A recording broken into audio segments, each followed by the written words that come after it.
Hello বন্ধুরা, good afternoon. আজকে দুপুরের মেনু কি বানাচ্ছি চলো দেখাই। প্রথম একটু মুগ ডাল বানিয়ে নিয়েছি। মুগ ডালটা একটু ভেজে নিয়েছিলাম, তারপর মুগ ডাল বানানো হয়ে এইভাবে মুগ ডালটা বানিয়ে নিয়েছি। তারপর একটু বিনস রেডি করে রেখেছি, বিনস একটু ফ্রাই করে নিয়েছি। আজকে তো মঙ্গলবার, নিরামিষ, কিছু রসুন পেঁয়াজ কিছু ইউজ করবো না। এইভাবে বিনসটা ফ্রাই করে নিয়েছি। তারপরে ডালটা এইভাবে ফোড়ন দিয়ে ডালটাও রেডি হয়ে গেছে। তারপরে চলুন দেখি কি বানিয়েছি। দেখুন ডালটা কীভাবে ডালে আমি একটু স্কোয়াশ দিয়ে বিনস দিয়ে ডালটা বানিয়েছি। ডালও রেডি হয়ে গেছে দুপুরে খাওয়ার জন্য।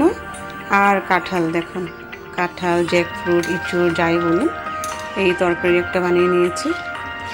রসুন পেঁয়াজ কিছুই দিইনি, নিরামিষ ইঁচড়ের তরকারি রেডি। তারপর একটু বানিয়েছি, চলুন দেখি কি।